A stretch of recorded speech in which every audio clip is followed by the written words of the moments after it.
las tres charlas anteriores vimos tres temas principales en la vida, en nuestra vida, que cuáles eran. El primero, ¿de dónde venimos? ¿De dónde venimos? De Dios. Se resume en eso, ¿no? ¿Para qué vivimos? ¿Para qué vivimos? Para Dios. Se resume en eso. Después Dios ordena toda la vida. ¿Y hacia dónde vamos? Hacia Dios. ¿Sí? También se resume en eso. Si ustedes quieren aprenderse toda la suma teológica, que son como 11 tomos altos hasta acá, que hizo Santo Tomás de Aquino, que es lo que estudia toda la Iglesia Católica, todos los curas, todos los obispos, todos estudian la suma teológica. El resumen de todo eso es lo que ustedes recién acababan de decir. Todo sale de Dios y hace un trayecto y vuelve a Dios. Ese es el resumen que lo hizo el mismo autor de la suma teológica, que fue Santo Tomás de Aquino. En eso resumió toda la suma teológica que estudian desde el catequista, si es un buen catequista, hasta el Papa. Eso es lo que ustedes dijeron recién. Bueno, hoy vamos a empezar con un tema más. Si les pareció arduo lo anterior, esto es muy arduo. Pero es tan arduo que lo vamos a hablar así a grandísimos rasgos y no va a ser bastante. ¿Quién es Jesús? Hoy vamos a hablar de quién es Jesús. Ahí ya ustedes se podrían imaginar el enorme contenido de la respuesta a esa pregunta, ¿no? ¿Quién es Jesús? Y podemos empezar desde el principio otra vez, desde la creación, ¿no es cierto? Bueno, una persona una vez dijo, y después muchos lo han repetido, la siguiente frase: Jesús o era Dios o era un loco, y no puede haber término medio. ¿Estamos bien? O sea, cuando uno conoce a Jesús y empieza a estudiar a Jesús, tenés que concluir o que es Dios o que era un loco. Primero vamos a ver por qué era un loco. Bueno, primero decía que había que amar a los enemigos. Ya ahí tenemos un buen motivo para pensar que medio como que le patinaba el moño, ¿no? No, le patinaba el coco y le chiflaba el moño. La gorra. Le chiflaba la gorra. Después, una de las cosas que decía, por ejemplo, decía entre tantas cosas que decía, una descabellada, por lo menos para la gente de su época. Nosotros ahora recibimos el mensaje de Cristo, lo más campante, ay, qué lindo las palabras de Jesús, pero en esa época, o sea, lo que Cristo decía eran bombas, a cada rato, bombas. Los judíos escandalizados, o sea, un desastre hizo. Jesús hizo un desastre en su época. Si uno hace el esfuerzo de estudiar un poco cómo pensaban en ese tiempo los judíos y empieza después a leer lo que decía Cristo, o lo que dijo, claro, ¿cómo no lo van a querer matar? Sin embargo, si uno se abría, ¿no?, y empezaba a mirarlo con los ojos de Dios como Él pedía, o sea, empezaba a ver la vida de otra manera. De hecho, muchos hicieron eso y se llegó hasta hoy, ¿sí? En un momento de la historia, todo el mundo era cristiano, ¿sí? Todo el mundo fue cristiano en un momento, ¿sabían ustedes? De hecho, lo último que se evangelizó fue acá, América, ¿no?, cuando vino Colón, todo. Y al mismo tiempo que se estaba evangelizando América, que se estaba haciendo cristiana, Napoleón estaba desterrando a los reyes y zares católicos de Europa, ¿sí? Pero en ese momento que se estaba evangelizando acá y todavía estaban los últimos reyes católicos en Europa y zares en todo lo que es Asia, en ese momento todo el mundo era católico. Increíble, ¿no? Increíble lo que hizo Jesús. Bueno, Jesucristo, una de las cosas que decía que perdonaba los pecados. Y nadie le había dicho nada a él, ¿no? A él nunca nadie le había pegado, ni nadie le había, hasta los 30 años, nunca nadie le había hecho nada. ¿Y cómo él perdonaba los pecados? ¿Los pecados de quién? Es decir, el que tiene que perdonar es el ofendido al ofensor, ¿no es cierto? Eso, el que tiene que perdonar es ese. Pero Jesucristo perdonaba los pecados de todos. O sea, por ejemplo, lo que Lucas le hacía a Elías, los perdonaba Jesús. Y yo te perdono tus pecados. ¿Pero cómo? Tendría que perdonarlo Elías a él, ¿no? Claro, el único que puede sentirse ofendido también por una ofensa que le hacen a Elías, ¿quién es? ¿Quién podrá ser? El papá de Elías, la mamá, ¿no es cierto? Pero si hay una persona que se ofende de todas las ofensas que le hacen a todos, a todo el mundo y todos los pecados que se cometen, claro, Dios tiene que ser Dios porque es el padre de todo. El único que puede decir una cosa así es Dios. Si así pensaban los judíos. Dice que perdona los pecados, decían los judíos. Y claro, ¿no? ¿Cómo va a decir eso un hombre? El único que puede perdonar los pecados de todos es Dios. O sea que si dice que perdona los pecados, se está haciendo Dios. ¿Sí? Este tipo, el hijo del carpintero, decían los judíos, ¿no? Decía que era manso y humilde. ¿Cómo es que dice Jesús, Víctor? Yo soy manso y humilde, manso. Vengan a mí todos los que están cansados y agobiados, y yo los dejaré descansar. Carguen ustedes mi yugo y aprendan de mí, que soy manso y humilde de corazón. Y hallarán descanso para sus almas. Claro. Mi yugo suave y carga ligera. Jesús dice, sean como yo, o síganme, que yo soy manso y humilde de corazón. Y después decía que el que no le quiere a él, más que a su madre o a su padre, o más que a sus hijos, no es digno de él.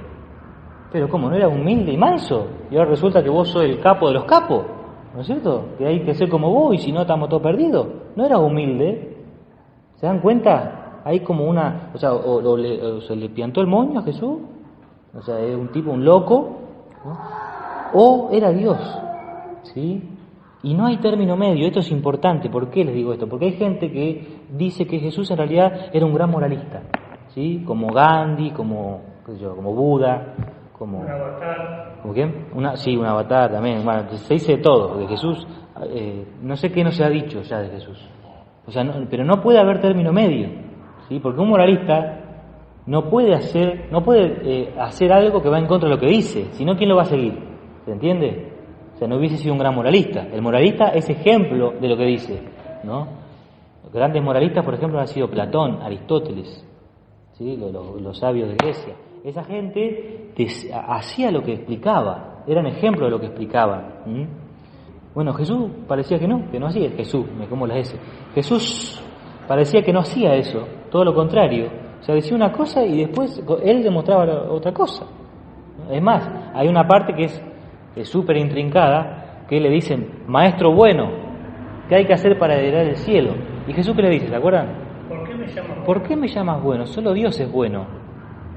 ¿Qué le pasa a este tipo? Dice que es Dios, pero ahora dice que solo Dios es bueno. Entonces, ¿en qué quedamos? ¿No es cierto? Otra cosa que ha dicho, por ejemplo, para los judíos del tiempo de Jesús, que alguien dijera que era Dios era muy grave, ¿sí? Muy grave. O sea, para el judío y para nosotros también. Lo que pasa es que después Cristo vino a darle el culmen de la revelación. O sea, la próxima vamos a hablar sobre qué es la revelación. Pero por hoy vamos a decir que con Jesucristo se termina la revelación de Dios a los hombres, ¿sí? Todo lo que viene después no es revelación, o puede ser una aclaración, como detalles de lo ya revelado, ¿se entiende? Por ejemplo, los santos, Dios le ha mostrado un montón de cosas a los santos, la Virgen se ha aparecido, ha dicho un montón de cosas, pero nunca le ha agregado nada a lo que ya estaba revelado. O sea, si ustedes ven una revelación que le agrega algo a lo que ya estaba revelado, la Iglesia dice no, esto no es verdad. O viene del demonio o es alucinación de una persona, pero de Dios no viene, ¿sí? Porque todo terminó en Cristo, toda la revelación terminó en Cristo.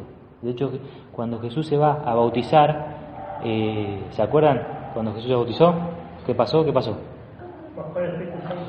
Claro, es la única parte en toda la Biblia donde toda la Biblia no. En el Nuevo Testamento es la única parte donde se ven las tres personas divinas en el mismo momento, ¿sí? O sea, las tres personas juntas. Porque siempre estaba o Cristo por un lado, o el Espíritu Santo por un lado, o Dios Padre por otro. Bueno, en el bautismo estaba Jesús, recién había salido del río Jordán, el Espíritu Santo que bajaba en la forma de una paloma, y el Dios Padre que hablaba desde arriba. Este es mi Hijo muy amado, en quien me complazco, escúchenlo. Eso fue, ¿vieron que Dios antes les hablaba a los judíos? ¿Se acuerdan? Le hablaba a Moisés, le hablaba a los profetas, un montón de cosas. Eso fue lo último que dijo Dios Padre, ¿sí? Después de eso no habló nunca más Dios Padre. ¿Por qué? Y porque ya está, ¿para qué va a hablar? Este es mi Hijo muy amado en quien me complazco, escúchenlo. O sea, ahora, ¿quién va a hablar ahora? Jesús. Dios Padre ya está, no habla más, ¿sí?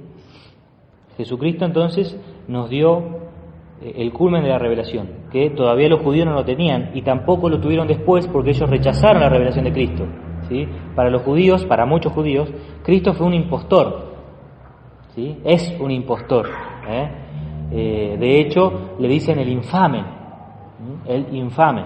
Así lo llamó Carlos Marx. Marx es el que hizo la ideología del marxismo, ¿sí? Del comunismo, judío, Carlos Marx, judío, le decía el infame. Voltaire, un filósofo moderno, también lo llamaba el infame a Cristo. Y Voltaire, no sé si no era judío también, ¿no te acordás vos? Bueno, o si no era judío, era muy allegado a ellos, ¿no?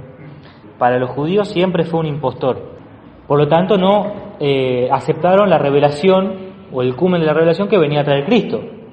Pero para un judío, Dios era un ser ajeno a la creación, ¿sí?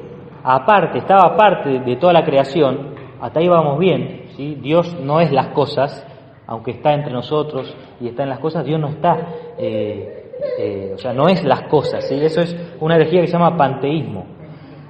El panteísmo dice que todo es Dios, ¿no? Los budistas, por ejemplo, son panteístas. ¿Quién más? Los animistas, el Feng Shui, por ejemplo, es panteísta. Es una rama del panteísmo que se llama animismo, que dice que todo es Dios, ¿sí? Todo tiene algo de Dios. Bueno, los judíos no, los judíos decían, revelado por Dios mismo, ¿no? Que Dios era ajeno a todo lo creado, ¿sí? Era un ser personal aparte, ¿sí? Y sin embargo había una persona que decía que era Dios, pero lo estaban viendo, o sea, era una persona de carne y hueso, era parte de la creación, ¿se entiende? Entonces, ¿cómo va a ser Dios? Encima Jesucristo en un momento dice esto, los judíos le dicen, nosotros somos hijos de Abraham. ¿Saben quién fue Abraham? El padre de los judíos. Y nosotros también. El padre de la fe. Fue al primero que Dios le reveló la alianza, ¿no es cierto? Lo que iba a hacer. Y hizo un pacto con él. El primer pacto lo hizo con él. Y les dijo, los judíos le dijeron a Jesús, nosotros somos hijos de Abraham. Y Jesús les dijo, les aseguro que antes de que Abraham fuese, yo soy. ¿Entienden eso que dijo Jesús? ¿Alguien lo entiende? Yo soy ese nombre de Dios. Claro. ¿Saben lo que significa yo soy? Yo soy en hebreo se dice Yahvé. ¿Escucharon hablar del nombre Yahvé alguna vez? ¿Lo escucharon cuando se lee la Biblia? ¿Sí? ¿Lo escucharon alguna vez? Yahvé. Bueno, Yahvé en hebreo significa yo soy. ¿Sí? Cuando Moisés iba, antes de sacar al pueblo israelita de la esclavitud en Egipto, primero Moisés le habló desde una zarza ardiendo y que no se consumía. Una zarza es un arbolito chiquitito, un tronquito hasta acá y un arbolito así, ¿cierto? Estaba verde y estaba prendido fuego y no se consumía, o sea, tenía fuego pero no ardía. Entonces Moisés, al ver eso, se acercó y escuchó una voz que le dijo, Moisés, sacate las sandalias porque lo que estás pisando es un lugar santo. ¿Sí? Importante el dato, porque hay algunos que dicen, no, los lugares no importan, Dios está en todos lados. No. Hay lugares más importantes que otros. Acá hay un ejemplo, ¿no es cierto? Hay lugares que son santos, ¿sí? No es que es Dios ese lugar, no. Pero es algo importante y encima puesto por Dios. La voz le dijo, sacate la sandalia porque es un lugar santo, yo te mando a liberar a mi pueblo de la esclavitud que están sufriendo en Egipto. Y Moisés no sabía nada de la religión de los judíos, porque él era judío, pero se había criado entre los egipcios, ¿sí? Como el hijo del rey, del faraón, perdón. Sobrino.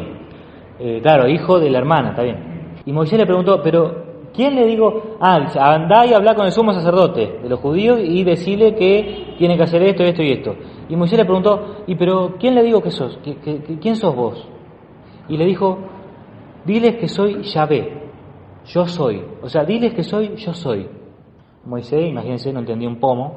Cuando va al lugar del sumo sacerdote y le dice todo lo que pasó y el sacerdote le pregunta, ¿quién te lo dijo? O sea, lo que le dijo Moisés era el culmen de lo que tenían que aprender los maestros de la ley, los judíos, los sacerdotes judíos. Lo máximo que aprendían eran que Dios es el ser necesario, el ser por esencia. Lo que estuvimos viendo en la otra vuelta, ¿se acuerdan que todos nosotros somos, pero no nos dimos el ser a nosotros mismos?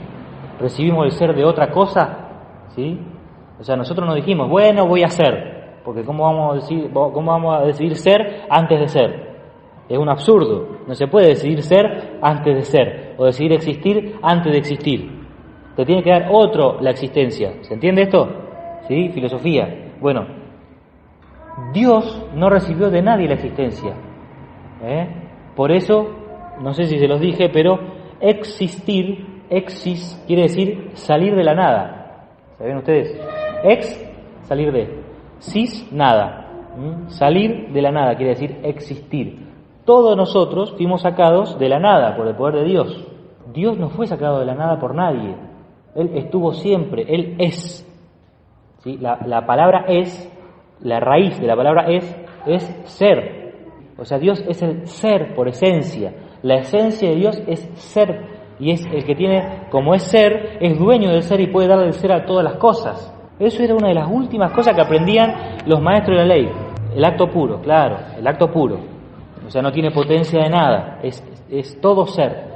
Todo lo que ustedes se pueden imaginar que uno puede ser, bueno, Dios lo es. ¿Sí? Eso es Dios. Claro, cuando Moisés fue, le dijo, ¿y quién te dijo que es esa voz que te habló? Me dijo, yo soy. Claro, era como llamaban los judíos a Dios. Es el ser por esencia, el ser. Dios dice de sí mismo, yo soy. ¿Sí? Nosotros decimos, yo soy por mis padres que me dieron la vida, qué sé yo. Y mis padres por sus padres, y toda la humanidad es por Dios, y toda la creación es por Dios. Pero el único que puede decir, yo soy por mí mismo es Dios. ¿Sí? Bueno, Moisés aprendió lo último en un instante. Ahí le creyeron los judíos. Cuando Moisés le dijo esto, los judíos le creen y le empiezan a seguir a Moisés. Porque no había otra forma de que Moisés hubiese sabido eso, y menos saliendo de los egipcios, que los egipcios tenían toda una, ¿cómo es? Una religión que era descabelladísima, así politeísta, pero era un bardo, o sea, no podían saber eso. Bueno, y Jesús lo estaba diciendo, antes de que Abraham, que ustedes dicen que son los hijos de Abraham, antes de que Abraham fuese, Yahvé, o sea, yo soy, dijo. Ahí cuando escucharon eso los judíos, a este hay que matarlo, listo. Que encima estaba dentro de la ley, ojo, los judíos no estaban haciendo nada fuera de la ley. En la ley judía, en la ley mosaica, el que se hacía Dios tenía que morir. ¿Sabían ustedes? O sea, cuando los judíos deciden matarlo, no estaban haciendo nada fuera de la ley. Estaban dentro de la ley. Se estaba haciendo Dios, entonces hay que matarlo, lo dice la ley. Hay que hacerlo a piedrazo, ¿no? Lo que se llama la lapidación.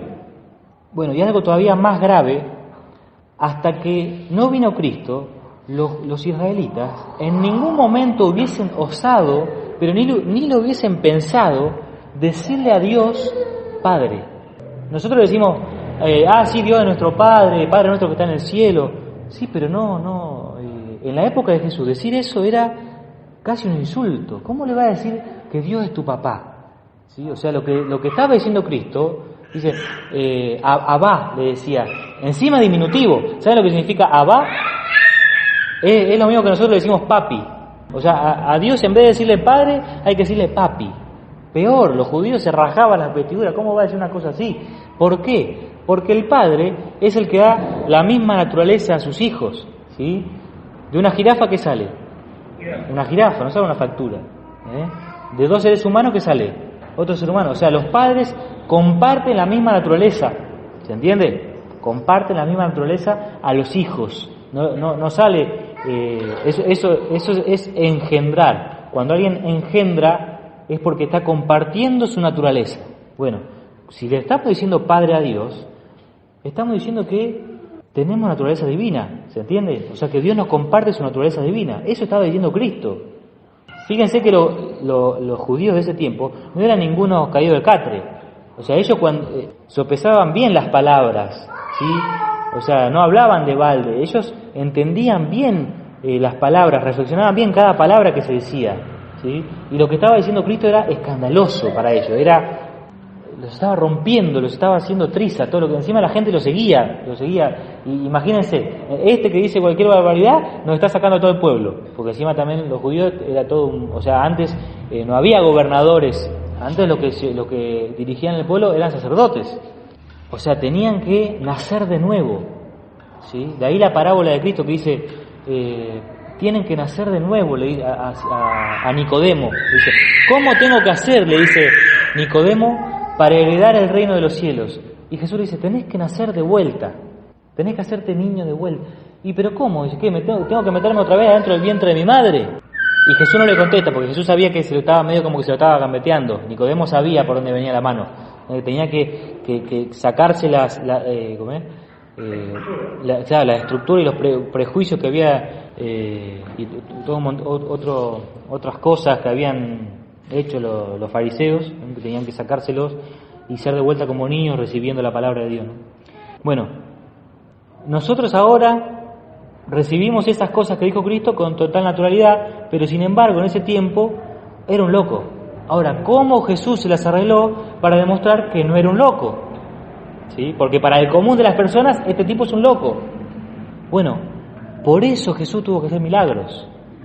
O sea, esto es lo que le estoy diciendo ahora, es una prueba muy fuerte de por qué los milagros de Cristo existieron de verdad. Porque en su época, la gente que escuchaba a Jesús no lo hubiese seguido nunca, porque decía barbaridades, decía estupideces, ¿entienden? Pero claro, después Jesucristo hacía milagros. Entonces la gente decía, este tipo que dice estas cosas, hace milagros. ¿Cómo puede ser? O sea, si hace milagros es porque o tiene poder de Dios, o es un profeta, o es Dios, que por eso después vienen los israelitas a decir, no, hace milagros por el poder del demonio, de Belzebul, ¿no? Le dicen los fariseos. Y ahí Jesús le dice, pero si yo hago milagros por el poder de Belzebul, me estoy destruyendo a mí mismo. Claro, Jesucristo siempre le desarma la jugarreta, ¿no es cierto? El demonio quiere apoderarse del mundo. ¿Y qué va? ¿A luchar contra él mismo? Y no. ¿Cierto? Si la gente se está alejando del demonio por mi culpa, bueno, ¿me entienden? Léanlo después. Entonces Jesús empezó a hacer milagros, ¿sí? Y milagros, flor de milagros, o sea, con 5 panes.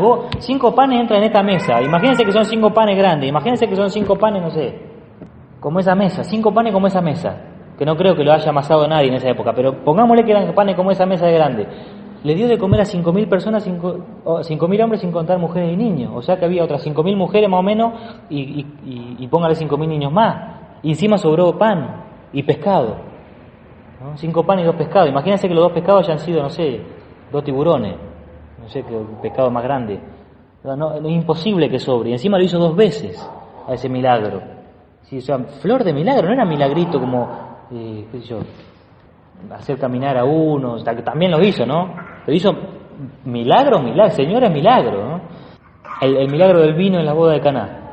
700 litros de vino convirtió, no un vasito, 700 litros, ¿saben lo que son 700 litros de vino? 700 era, ¿no? 600 litros de vino. Después de que estaban todos medio chupeteados ya. Esto cabe aclararlo, ¿saben por qué? Porque a Jesús, a Dios, no le gusta hacer milagros. ¿Sí? Porque el milagro, ¿qué es el milagro? El milagro es, técnicamente hablando, la suspensión de una ley natural, o de varias, ¿sí? O sea, cuando un santo levita, o cuando Jesús caminó sobre el agua, había una ley natural que se estaba cancelando, ¿no? La ley de la gravedad. Cuando el Padre Pío estaba en 2 lugares al mismo tiempo, ¿sí? Había una ley que se estaba cancelando. Cuando, no sé, bueno, cuando convierten agua en vino, todo lo que ustedes quieran, la multiplicación de la materia, ¿sí? Del pan y de los pescados que dijimos recién, o sea, son leyes naturales. El nacimiento de Cristo, ¿sí? El nacimiento de Cristo, que la dejó a la virgen, ¿qué más? La resurrección, no sé, pónganle todos los milagros que ustedes quieran, son suspensiones de leyes naturales. O sea que Dios armó un motor, imagínenselo así, Dios hizo un motor con leyes, ¿no? que para que funcione, pero sin embargo tiene que ir sacándolas, algunas leyes tiene que ir suspendiéndolas para hacer algo. Dios no quiere eso. El que hace un motor, ¿qué quiere el motor? ¿Que ande qué? Bien. Que ande solo, que ande bien, ¿sí? Que no necesite de su ¿cómo se dice? De su interferencia, no se tenga que meter él para que funcione bien. O sea, a Dios no le agrada hacer milagros. A Dios quiere que las cosas estén en el orden que Él las creó y que no necesitemos nosotros de milagros para creer, ¿sí? Pero los milagros de Cristo no eran solamente para demostrar que Él tenía poder. Mirá, yo soy un capo, caminás vos que estás paralítico, y caminaba. No tienen hambre, le doy de comer. No, era para demostrar que Él era Dios, ¿sí? Porque si no, ¿quién le iba a creer todo esto? Todo el mensaje que venía a traer, ¿sí? Que venía a romper con los odres, con los sacos, con los cueros. ¿Recuerdan esa parábola que dice, a odres nuevos, vino nuevos? No, a vino nuevo, odres nuevos. Porque si se le pongo el vino nuevo, que era la palabra que él venía a traer, ¿no? Lo pongo en odres viejos, ¿qué pasa con los odres? Se rompen, ¿sí? Revientan y se desparrama el vino. Ya no sirven ni los odres ni el vino. A odres nuevos, a vino nuevo, odres nuevos. Se refiere a esto. Dividió la historia. Maradona fue un capo, ¿no es cierto? Todo el mundo conoce a Maradona, pero no se cuenta la historia de Maradona, por más que haya sido un capo total. ¿No? Imagínense el hombre más grandioso del mundo, pero no se cuenta la historia desde Napoleón, ni desde, qué sé yo, Charlie García. Pónganle que ustedes quieran. Se cuenta la historia desde Cristo. O sea, ¿ustedes creen que si Cristo no hubiese existido o hubiese sido un loco, hubiesen cambiado la manera de contar el tiempo? En un lugar, en una civilización totalmente establecida como era el Imperio Romano. Fue el imperio más grande del mundo, el Imperio Romano, con su calendario, con sus leyes, con su orden. De hecho, no se conoce de otro orden mejor. ¿Sabían ustedes? El mejor orden del Estado y social que hubo fue el orden romano, que es el que después adopta la Iglesia. Y es el que tenemos acá en Occidente, que ahora con la democracia se está tirando todo abajo, ¿no? Ya no hay más orden romano. ¿Ustedes se piensan que ellos hubiesen cambiado el calendario por un loco? Y aparte eran tipos inteligentes, eran muy inteligentes. Para hacer el mejor orden estatal que ha habido en la historia, tenían que ser muy inteligentes. ¿Cómo se van a dejar llevar por un gran moralista o un hippie? Porque vieron que también dice que Jesucristo era medio hippie, que cantaba, algunos dicen que tuvo 14 hijos con María Magdalena. Otros dicen que se quedó con la empresa de San José, carpintería, y se llenó de plata. Sí, no, dicen todo. Dicen que era extraterrestre también. Bueno, extraterrestre era. No, en realidad no, porque nació de una mujer, claro. Los ángeles son extraterrestres. Bueno, ¿qué más hizo? Profetizó en el año 30, 31 de nuestra era, o sea, cuando él tenía 30, 31, profetizó que del templo de Jerusalén no iba a quedar piedra sobre piedra, ¿sí? ¿Ustedes saben cuánto medía el templo de Jerusalén? Medía como 5 cuadras de largo. ¿Hay canchas de fútbol que midan tanto? Bueno, el templo, el edificio medía 5 cuadras de largo. Y era imponente, alto, no sé cómo. Las puertas tenían no sé cuántos metros de alto, el recontra alto era. Y siempre estaba en construcción. O sea, ¿saben lo que era para destruir eso? Y los apóstoles le decían, mirá, Señor, qué grande que es el templo, nuestro templo. Y Jesús le decía, de esto no va a quedar piedra sobre piedra. Y encima estaba haciendo 2 profecías Jesús ahí. Una que se cumplió 40 años después, en el año 70, Tito, ¿no? El emperador Tito, fue y destruyó el templo de Jerusalén. Y también estaba profetizando hacia el fin del mundo. O sea, un día no va a quedar piedra sobre piedra. Estaba haciendo doble profecía Jesús. Bueno, profetizó su muerte, su misma muerte, y que iba a resucitar. Y lo hizo mucho tiempo antes. Se hicieron profecías sobre él, y vamos a leer dos vamos a leer. Vamos a leer un salmo, el Salmo 22. Los salmos se escribieron muchísimo tiempo antes de Cristo, como 900 años antes, si no me equivoco. Escuchen, Salmo 22. Ustedes saben que los salmos lo escribió David y Salomón, ¿sí? Padre e hijo, o sea, muchísimo tiempo antes de Cristo. Escuchen cómo empieza. Dios mío, ¿por qué me has abandonado? ¿Quién dijo eso? Jesús en la cruz. Gente dice, ¿por qué Jesucristo se sentía tan mal que Dios lo abandonó? Jesús estaba rezando, estaba diciendo un salmo, el Salmo 22, en el momento que él estaba muriendo, ¿sí? Lo había empezado, ¿sí? Y seguramente lo habrá seguido rezando después por adentro, ¿no? Dios mío, ¿por qué me has abandonado? Los gritos de mis pecados alejan de mí el socorro. Dios mío, clamo de día y no respondes, de noche también y no te cuidas de mí. Y tú, sin embargo, estás en tu santa morada, oh gloria de Israel. En ti esperaron nuestros padres, esperaron y lo libraste. A ti clamamos y fueron salvados, en ti confiaron y no quedaron confundidos. Pero es que yo soy gusano, y acá, o sea, porque son proféticos también los salmos, ¿sí? Y es medio difícil a veces saber cuándo está hablando en primera persona el salmista, el que escribió los salmos, o está hablando por boca de otro. Acá empieza a hablar por boca de Cristo. O sea, lo que iba a pasar después en el Mesías. Escuchen. Pero es que yo soy gusano y no hombre. ¿Cómo le dijeron a Jesús? ¿Se acuerdan cómo le dijeron a Jesús cuando le clavaron la corona de espinas? Le decían rey de los gusanos, oprobio de los hombres y desecho de la plebe. Cuantos me ven se mofan de mí, tuercen los labios y menean la cabeza. Confió en Yahvé, que Él lo salve, líbrelo, ya que en Él se complace.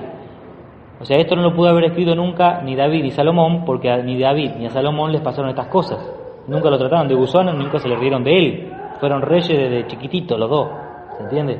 O sea, está hablando proféticamente. Sí, tú eres mi sostén desde el seno materno, mi refugio desde los pechos de mi madre. Aparece la Virgen acá. A ti fui entregado desde mi nacimiento, desde el vientre de mi madre. Tú eres mi Dios. No estés lejos de mí, porque la tribulación está cerca, porque no hay quien socorra. Me veo rodeado de muchos toros. Los fuertes de Basán me cercan. Abren contra mí sus bocas, cual león rapaz y rugiente. Soy como agua derramada, todos mis huesos se han descoyuntado. Escuchen cómo sigue ahora. Mi corazón como cera se diluye en mis entrañas. Mi garganta se ha secado como una teja, mi lengua se pega a mi paladar. ¿Qué dijo Jesucristo en la cruz? Tengo sed. Me ha reducido al polvo de la muerte, porque me han rodado muchos perros. Una caterva de malvados me encierra. Han perforado mis manos y mis pies. Esto 900 años antes, Puedo contar todos mis huesos. ¿Le quebraron algún hueso a Jesús? No. Y cuando se le iban a quebrar, porque a los crucificados era costumbre quebrar las rodillas para que terminen de morirse, ¿no? Porque si no. Y cuando le fueron a quebrar las rodillas, ¿qué pasó? Vieron que ya estaba muerto, ¿no? Ya se murió. Y, bueno, trae una lanza por las dudas y ahí le clavaron. O sea, no le quebraron los huesos. Entre tanto, ellos miran y al verme se alegran. Se reparten mis vestidos. Fíjense, con lujo de detalles, ¿Qué hicieron con los vestidos de Jesús? Se los repartieron. Y con la túnica se la sortearon. Dice, se reparten mis vestidos y sobre mi túnica echan suertes, dice el salmista. ¿Sí? Fíjense, lujo de detalles. ¿Por qué se sortean la vestidura? Porque encima de que habla sobre lo que iba a pasar, lo que pasó con Jesús, está diciendo algo muy específico. O sea, esto no pudo haber sido así porque sí. O sea, se profetizó sobre Cristo. ¿Por qué se sorteó la túnica de Cristo? Porque la túnica, o sea, los judíos se ponían ropas que contaban de muchas partes, ¿sí? La parte de abajo, la parte del medio, el manto, pero las túnicas inconsútiles, se llamaban así, las túnicas inconsútiles, que eran de una sola pieza, o sea, te la ponías así por arriba, te bajabas hasta los pies y metías las mangas, eran de una sola pieza. Solamente lo usaban los reyes y los sumos sacerdotes, que eran como reyes. O sea, Jesucristo, abajo de todo el poncho, el poncherío que usaban los judíos comunes, guardaba una vestidura de rey, ¿sí? Por eso se la sortearon. Dijeron, no la rompamos, dijeron los soldados. Vamos a sortearla, pues claro, que la vamos a romper, esto es carísimo, ¿no? Entonces echaron suerte. Hasta en eso se profetizó. Fíjense, lujo de detalles, ¿sí? Sobre Cristo. ¿Cómo se va a profetizar sobre un loco? Estas cosas que después sucedieron. Bueno, no voy a leer Isaías 53, otra profecía. Iba a leer Isaías 53, que es una profecía sobre Cristo. ¿Por qué lo iba a leer? Porque es un pasaje de la Biblia que se prohíbe leer en las sinagogas. ¿Saben ustedes? ¿Saben lo que son las sinagogas? La iglesia judía. Claro, es donde se juntan los judíos a meditar, ¿no? La Torá y otros de sus libros y rezan y oran. Bueno, el capítulo 53 de Isaías no se lee. Pongan si quieren en YouTube judíos que escuchan por primera vez el capítulo 53. Unos cristianos fueron y se cruzaban los judíos por la calle con la Biblia, con la Torá en mano, la Torá de ellos, y le hacían leer a ellos el capítulo 53. Dicen, no, yo no sabía eso, nunca leímos eso, nunca nos lo leyeron. ¿Y a quién se refiere? Y se refiere a Jesús de Nazaret, los mismos judíos. Búsquenlo porque está muy bueno. Capítulo 53 de Isaías, sí. Bueno, su nacimiento y su muerte estuvieron marcados por hechos maravillosos. los magos, la estrella, y por hechos bastante desagradables o amargos, como la muerte de los inocentes. ¿Ustedes saben por qué se festeja el Día de los Inocentes? Que se hacen chistes la gente. ¿Sabían ustedes? Claro, es por la matanza de los santos inocentes, los primeros mártires, ¿sí?, que murieron a causa de Cristo. Herodes mandó a matar a todos los niños menores de 2 años. Bueno, no sé, qué sé yo, un montón de cosas se podría ver de lo que sucedió. Vamos a hablar un cachito de los registros no cristianos, ¿sí? Registros no cristianos sobre Cristo, sobre la existencia de Cristo, porque hay mucha gente que dice que Cristo no existió en realidad, ¿sí?, que es un cuento para que la gente tenga una ilusión, ¿no es cierto?, y que tenga algo que creer, y así la Iglesia los maneja como borrego, ¿no es cierto?, o las distintas religiones. Bueno, empezamos por Tácito, un romano que vivió del año 54 al 119, afirma que el procurador Poncio Pilato, ¿sí?, Poncio Pilato, condenó a muerte al fundador de los cristianos y a sus seguidores, pero que luego el cristianismo volvió a resurgir, a pesar de la persecución de Nerón, que Nerón fue un emperador romano que mataba a todos. O sea, pueden ver algo muy bueno sobre eso en la nueva película de Mel Gibson, que es como la continuación de La Pasión de Cristo. ¿Vieron La Pasión de Cristo? ¿Sí? Si no la vieron, véanla. Mel Gibson hizo la continuación que se llama Pablo, apóstol de Cristo, que es una película sobre San Pablo, ¿sí? Y aparece Lucas también ahí, el apóstol Lucas. Se muestra lo que estaba haciendo Nerón en ese momento en Roma, ¿sí? A los cristianos los ponían un palo y los prendía fuego para alumbrar las calles, por ejemplo. Esa es una de las cosas cotidianas que hacía. Y después al final incendió Roma, ¿sí?, prendió fuego Roma y le echó la culpa a los cristianos, ¿sí? Esa es una de las cosas que hizo. Esto lo dice Tácito también. A pesar de lo que hizo Nerón, sin embargo, los cristianos volvían a resurgir. Y esto lo dice Tácito entre el año 54 y 119. O sea, ni siquiera todavía estaba el Edicto de Milán. ¿Sabe lo que es el Edicto de Milán? El Edicto de Milán es un documento que se le permitió el libre culto a los cristianos, porque hasta el año 300 los cristianos eran perseguidos, ¿sí? De hecho, todos los papas hasta el año 300 fueron matados, todos mártires. Suetonio, otro romano, y tienen nombres medio raros, del año 75 al 166 al 160 vivió, considera a Cristo como un insurgente contra Roma, o sea, lo pone a Cristo como un insurgente contra el orden romano. O sea, otro dato de que había gente que dejaban claro que Cristo en realidad había existido, desde su punto de vista, ¿no es cierto? Para él fue un insurgente. Plinio, otro romano, que vivió del 61 al 115 después de Cristo, fue emperador de Trajano, y a él le consultaban otros gobernadores, bajo su cargo, sobre cómo tratar a los cristianos, porque los cristianos empezaban a crecer, y los gobernantes le preguntaban ¿cómo se llamaba?, a Plinio, qué tenían que hacer con estos. Y escuchen lo que decía Plinio: el único crimen que veo en los cristianos es ser cristianos, no hacen nada malo. Y de hecho les habla sobre cómo se amaban entre ellos, que siguen a Cristo, lo siguen hasta la muerte, o sea, no cometen delito alguno, siempre ayudan. Esto le decía Plinio a sus gobernantes, ¿no?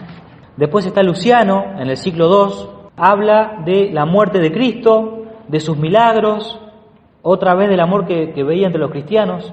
Después aparece Galerio, que habla sobre las parábolas de Cristo, Flegón, que habla del terremoto cuando Cristo murió, o sea, el terremoto que se cuenta en la Biblia. Vieron que murió Cristo y a las 3 de la tarde se puso el cielo oscuro, tembló la tierra, el templo de Jerusalén se partió en dos, y el telón que cubría al Sancta Sanctorum, o sea, lo más santo de los santos, ese lugar donde el sacerdote entraba una sola vez al año, ¿sí?, que no entraba más nadie, se rasgó y quedó a la vista de todos, ¿sí? Ya no es, o sea, ¿qué quiso decir Dios con eso? Ya está, ya no es más solamente para ustedes. Ahora, lo santo de lo más santo ahora es para todos, tiene que estar abierto a todos. De ese terremoto lo registra también Flegón, un romano. Fuentes judías. Recuerdan que le dije al principio que para los judíos Cristo era un impostor. Sin embargo, hay fuentes judías que hablan de Cristo y lo que hizo Cristo. Filo judeo, Flavio Josefo, bueno, y otros. O sea, ¿en qué quedamos? ¿Cristo era un loco o era Dios? Bueno, eso, no, por más que les diga, porque se necesita fe, ¿sí?, para caer en la cuenta de que Cristo es Dios. La mera biografía de Cristo estudiar su biografía no te va a convertir a Él, ¿se entiende? Hay que pedirle la fe a Dios. Nosotros ya la tenemos, gracias a Dios, por el bautismo, o sea, tenemos que ejercitarla, ¿sí? Ya la tenemos puesta, hay que ejercitarla. Y el que no la tiene, le tiene que pedir. Escuchen esto. Este libro es del padre Leonardo Castellani, que yo les recomiendo muchísimo leer, es un profeta, es la única persona de la modernidad que tiene el título más alto que el Vaticano le da a una persona, que es el mismo que le dio a Santo Tomás de Aquino. ¿Estamos bien? De doctor angélico, ¿no? Lo tiene el padre Castellani, es santafesino, es nuestro. Leonardo Castellani escribió este libro que se llama El Evangelio de Jesucristo. Está espectacular, ¿sí? Miren lo que dice, por ejemplo, en una cita al principio: un libro excepcionalísimo y sin igual en lengua castellana. Su ortodoxia es absoluta. Envidio santamente al hombre que así ha sabido explanar la palabra de Dios. Y acá en una parte dice esto, escuchen. Le voy a leer esto porque la historia de Cristo está escrita en la Biblia, ¿no es cierto? Está escrita en la Biblia y hay que leerla la Biblia, pero es muy difícil. La Biblia es un libro dificilísimo, ¿sí? Ustedes pónganse a pensar, con el solo hecho de saber que están escritas las verdades de Dios, o cómo Dios piensa, o lo que Dios quiere, o lo que va a pasar en el futuro, o sea, es un libro muy difícil, ¿sí? Muy difícil. Hay que escuchar a los que entienden, a los que ven más, ¿sí? El padre Castellani decía que él era un enano él dice: yo veo más que San Agustín, yo veo más que, y lo decía con total humildad, yo veo más que Santo Tomás de Aquino, porque un enano subido, o sea, el enano sería él, ¿no? Un enano subido a los hombros de un gigante ve más que el gigante. O sea, sí, Santo Tomás es un gigante, San Agustín es un gigante, pero yo estoy a cococho de ellos, entonces veo más lejos. Bueno, para empezar a conocer a Jesús, porque de eso se trata, o sea, ¿quién es Jesús? Bueno, hay que conocerlo. En conocer a Jesús y en amarlo se resume todo. O sea, el que no ame a Cristo no va a ir al cielo, así de sencillo. Eso lo dice Cristo mismo. El que me niega a mí, no hace falta que lo condenen, ya se condenó, ¿sí? Ya está. No hace falta ni siquiera, no le hace falta juicio, ya se condenó. O sea, todo se resume en conocer a Cristo. ¿Por qué digo conocer? Porque no se puede amar al que no se conoce. ¿Cómo va a amar a alguien si no lo conoce? Bueno, para amar a Jesús hay que conocerlo. Para conocerlo hay que leer la Biblia. Para leer la Biblia hay que tener ayuda, ¿sí? Porque no es fácil. De hecho, hay mucha gente que lee la Biblia y dice: yo entiendo esto, y hace un desastre bárbaro, ¿no es cierto? De ahí salen todas las sectas que hay. Escuchen lo que dice este librito, El Evangelio de Jesucristo, de Leonardo Castellani. Hay que explicar de algún modo racional esta historia extraordinaria, hablando de la historia de Cristo, ¿no? Entonces toman los 4 evangelios y con un lápiz colorado van borrando todos los versículos o perícopas que ellos quieren. Está hablando de las personas que le sacan cosas a la Biblia, ¿no es cierto? Le sacan cosas para darle otra interpretación, una interpretación más racional, ¿sí? ¿Por qué? Porque a nuestra mente, a nuestra razón, nos cuesta aceptar los milagros de Cristo. ¿Cómo va Cristo a convertir el agua en vino? Vamos, ya somos grandes, ¿no es cierto? No me van con esos cuentitos, ¿no? Claro, la razón es orgullosa, es soberbia, no quiere aceptar algo que no entienda. Y Cristo resucitó. Vamos, ¿qué va a resucitar? Eso es un verso para mantener el fueguito del cristianismo prendido. Decir que Cristo está en algún lugar vivo y que nos ve del cielo. Cristo no resucitó, ¿cómo va a resucitar?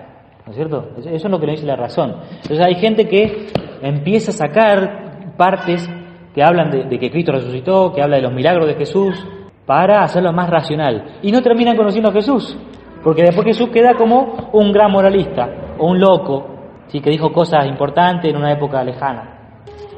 Y acá en 2 párrafos el padre Castellani les destruye todo el circo. Empiezo de vuelta. Entonces toman los 4 evangelios y con un lápiz colorado van borrando todos los versículos o perícopas que ellos quieren, y con lo que les queda escriben pomposamente una, entre comillas, verdadera historia de Cristo. Pero salta a los ojos que de unos documentos tan extraordinariamente mentirosos como serían los evangelios en ese caso, no se puede uno fiar en nada. Porque si no te fías en todo lo que le sacaste, ¿cómo te vas a fiar en lo poquito que dejaste? Entonces nadie sería cristiano, estamos en la misma, ¿no? Porque si todo lo otro es mentira, ¿y quién se va a hacer cristiano con lo poco que queda? Nadie se podía fiar en nada de los evangelios. Y que la única consecuencia lógica sería negar incluso la misma existencia de Cristo, que es a donde han llegado algunos. Algunos niegan. Esto se enseña en las universidades, ¿sí? Es más, dicen que los evangelios y los milagros en realidad son una construcción de la comunidad primitiva de los cristianos, ¿no es cierto? Que construyeron eso y construyeron historias sobre Cristo, como se hace de muchas personas, por ejemplo de la difunta Correa. Vieron que la difunta Correa se cuentan y algunas historias que en realidad la difunta Correa nunca existió. ¿Sabían ustedes? Bueno, y dicen que de Cristo se hizo lo mismo, ¿no? O de Gauchito Gil, ¿no? Inventan historias. Pancho Sierra, bueno. Que es a donde han llegado algunos, a la negación de la existencia de Cristo. Llamados hermetistas, como Baur, por ejemplo.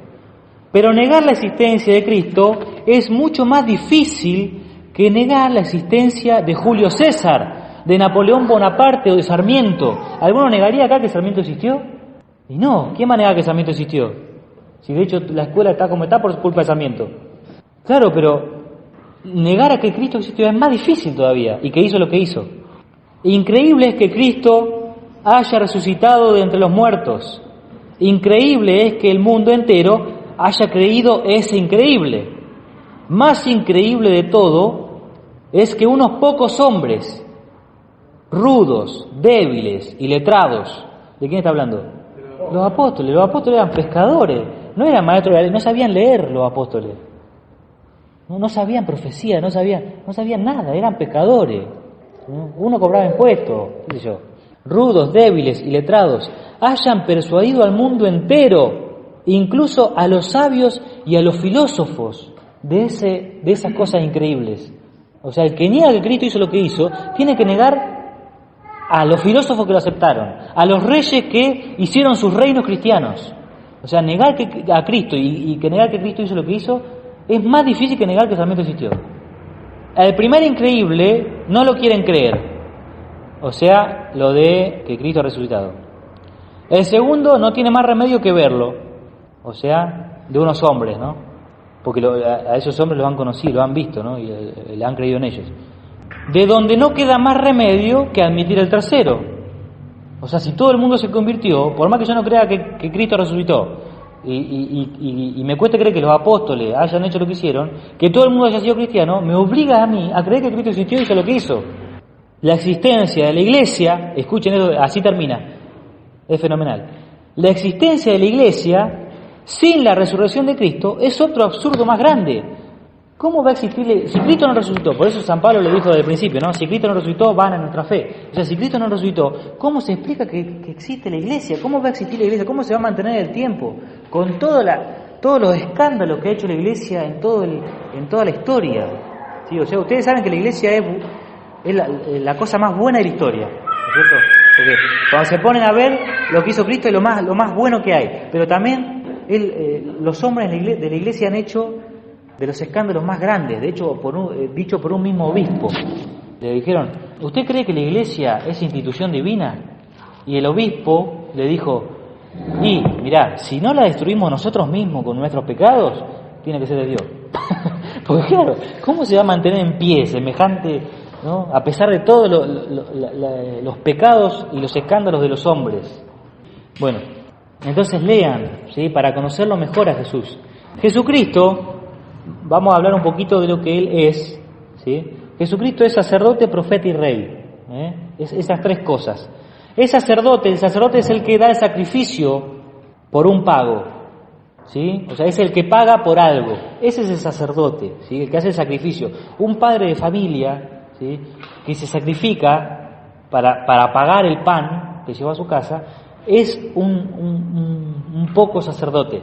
Los sacerdotes que hacen el sacrificio todos los días, el sacrificio del altar, el sacrificio perpetuo mandado por Cristo, ¿sí? También es parte de un sacerdocio. Pero el sacerdote por excelencia es Cristo mismo, que Él mismo se ofrece, Él mismo se sacrifica, Él mismo es el pago ¿Para pagar qué? La salvación o la redención, para que nosotros podamos volver a ir al cielo, ¿sí? Por eso es profeta, y es el profeta de los profetas, ¿no es cierto? El profeta por excelencia. Sacerdote, perdón.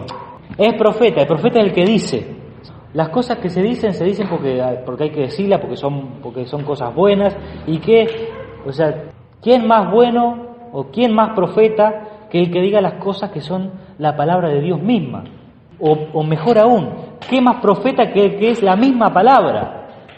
¿Sí? Bueno, la mismísima palabra de Dios, ¿quién es? Jesús.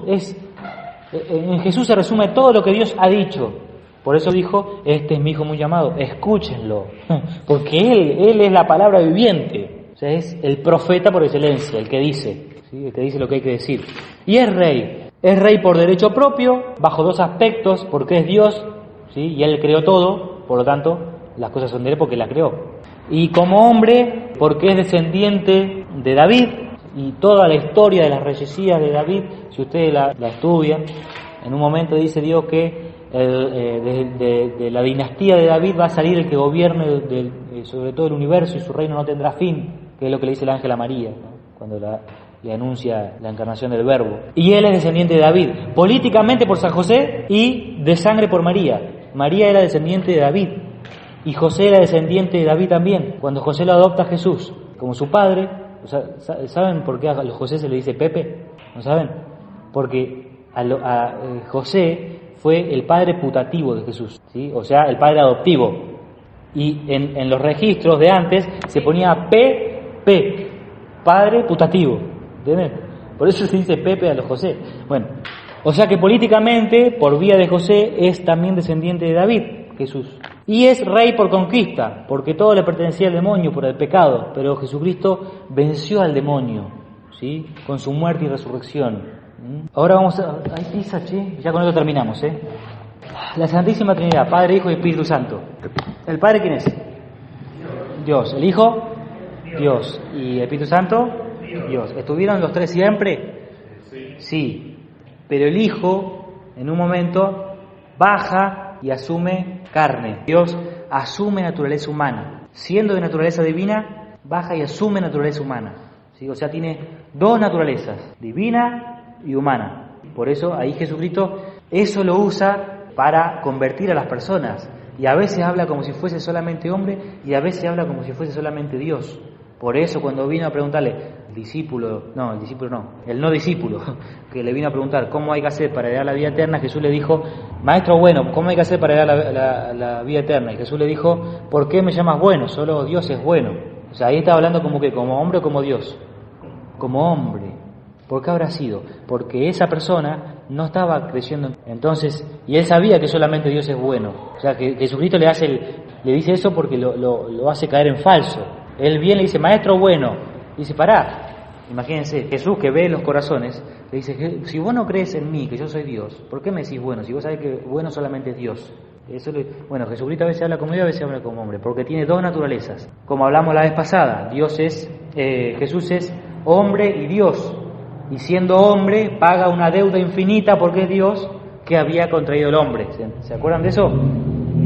Esa es la redención. Ningún hombre puede pagar una pena infinita, solamente Dios. Pero el que había pecado era el hombre, entonces Dios se hace hombre. Ese es Jesús. ¿Estamos bien?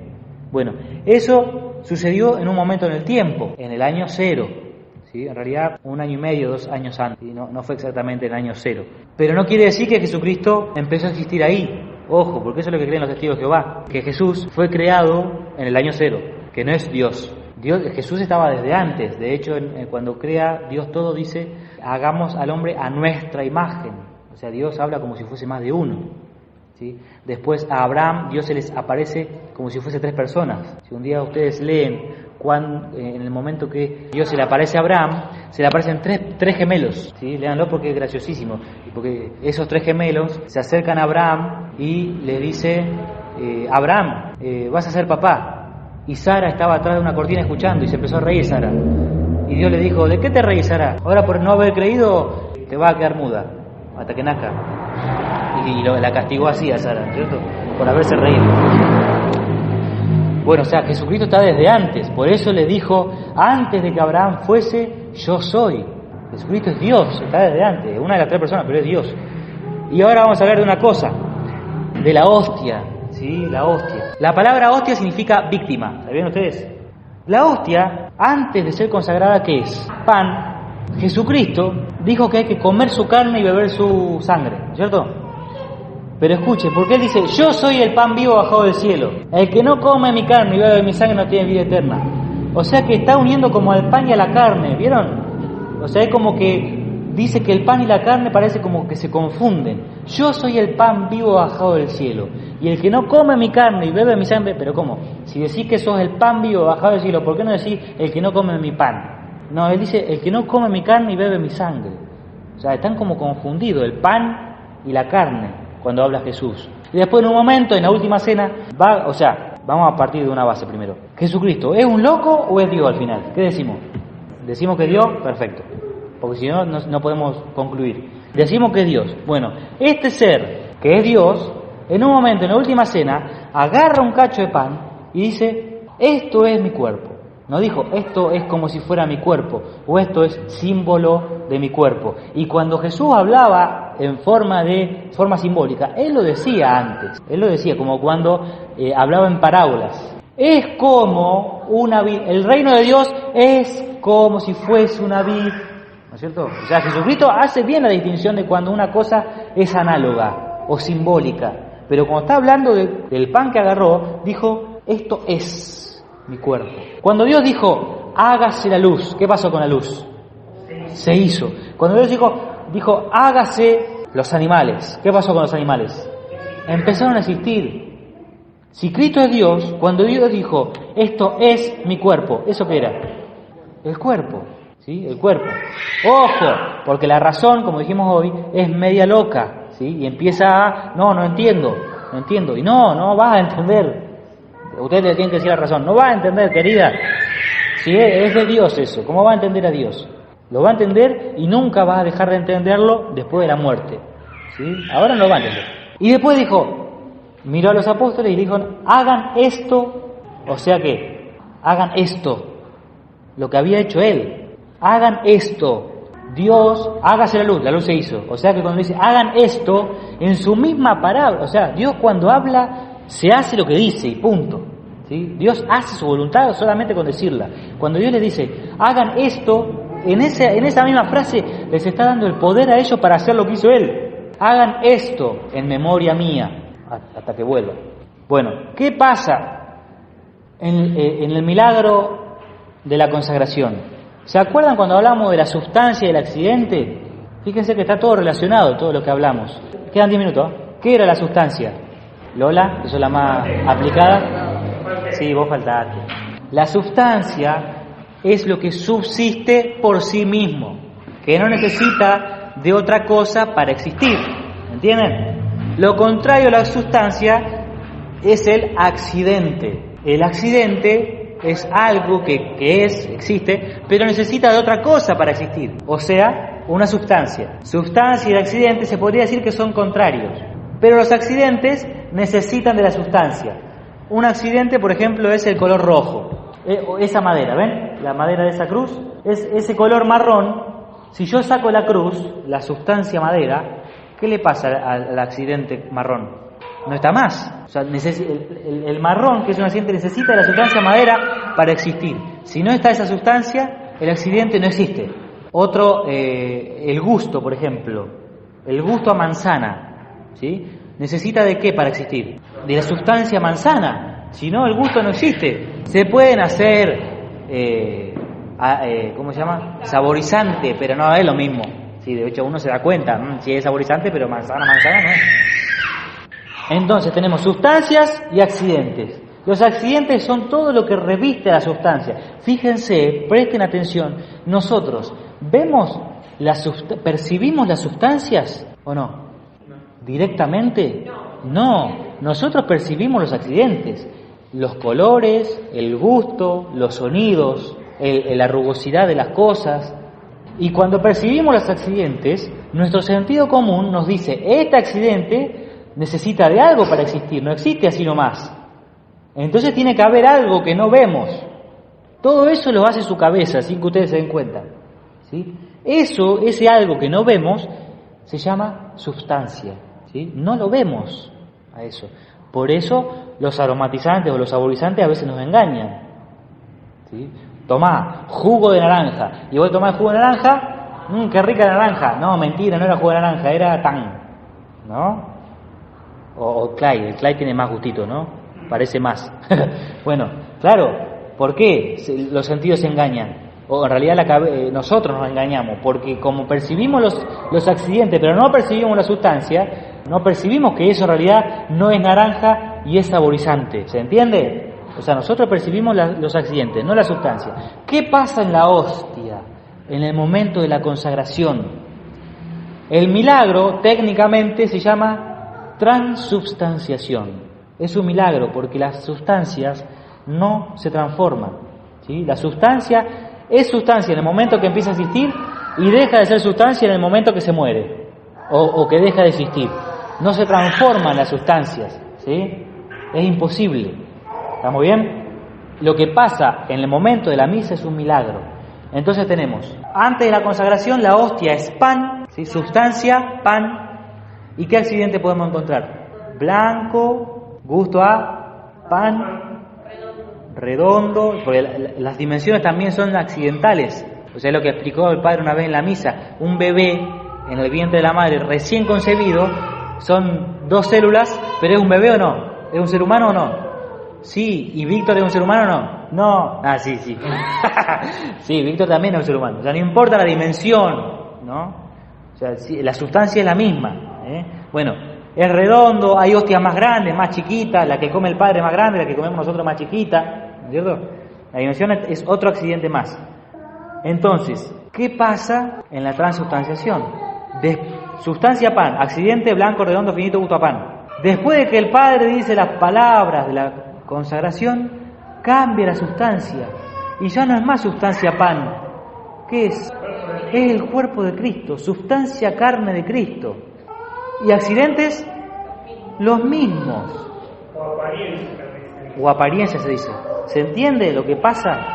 A veces pueden buscar milagros eucarísticos en internet y le van a aparecer porque Dios ha permitido muchísimas veces que también se cambien ¿qué? Los accidentes los accidentes pasen a ser los propios de la sustancia carne, ¿sí?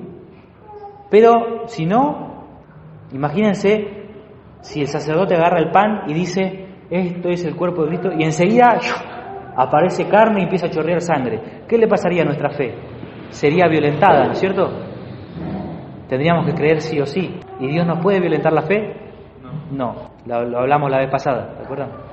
No, Víctor, vos no estuviste si sos un alumno irregular. Bueno, ese es Cristo, ¿sí? O sea, Cristo está en la Eucaristía, como Él lo prometió. Yo estaré con ustedes hasta el fin del mundo. ¿Dónde estás, Señor, si no te vemos en ningún lado? Rezamos y ¿cómo sabemos que nos escuchás?